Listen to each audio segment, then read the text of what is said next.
Allez, il reste 35 secondes avant la fin de cette période. C'est une finale, un match pour d'ITF de Sarreguemines. Et pour le moment, on a vu d'action franche et même Vincent de grosse amplitude. Non, bah là, comme tu l'as dit, c'est une finale assez fermée où on essaye, même déjà en cadet, de gratter les premiers points et de maintenir ce score.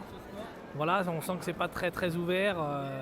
Ubaïda effectivement est celui qui est le plus actif sur ses contrôles et sur les pieds. Voilà, il essaye de mettre en place. Et voilà, le passage arrière, ça faisait 2-3 fois qu'il le tentait. Ça marque 2 points. Et voilà, juste avant la période.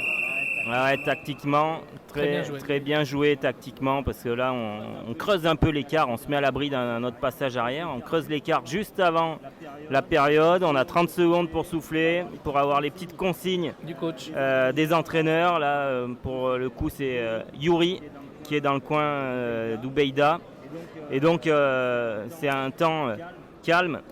Mais tout de suite, on voit les deux lutteurs qui restent bien dans leur match pour recommencer. Et on voit aussi là, les périodes de 2 minutes, là, les périodes d'activité, ça va très vite, donc les passivités tombent assez vite. Donc les arbitres n'hésitent pas à mettre une passivité contre un lutteur qui est déclaré plutôt inactif. Et c'est reparti sur cette deuxième période. Et tout de suite, sur l'attaque, Ubaïda va chercher. Abdulkadir a bien éloigné les jambes pour pas se faire prendre au niveau des genoux. Voilà, on voit quand même deux lutteurs qui sont bien attentifs à la garde. Étant donné qu'ils sont de la même région, je pense qu'ils ont l'habitude de se lutter aussi, donc ça fait aussi des matchs pas super ouverts.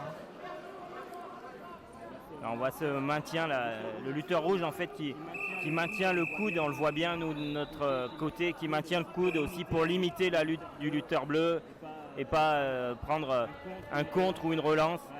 Voilà, fausses attaques pour créer du mouvement. Pour le moment, 3 points d'avance, c'est plus confortable, mais on sait dans ces catégories d'âge que rien n'est jamais terminé. Effectivement, chez les jeunes, on est surtout sur des matchs assez disputés, où on peut avoir des scores un peu fleuves. Donc effectivement, 3 points d'avance, ça reste assez maigre, mais bon, on voit que Ubaïda est quand même plutôt bien dans le contrôle de ce match, avec les bras à l'intérieur là sur la garde, la tête qui vient gêner. Ouais, le placement de sa tête là et bloquer les deux coudes le met dans une situation favorable. Un enfourchement alors qui marque 2. Il n'y a pas eu d'orientation, donc on n'a pas mis 4. Mais on reprend 2 points et on enchaîne sur une ceinture avec le bras. Il a le bras, il peut terminer le match là. Et encore une fois, et c'est un... Ah là là, non, il n'y a pas eu d'orientation. Il n'a pas été orienté. Petit moment de flottement là. Ouais, 30 secondes. Attention, il enchaîne. La saisie devant.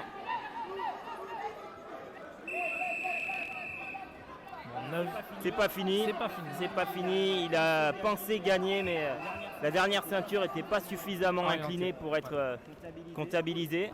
Elle remet le passage arrière. Très beau passage arrière. Voilà, c'est terminé. Victoire et champion de France. ITF Ubaïda pour Sarreguemines.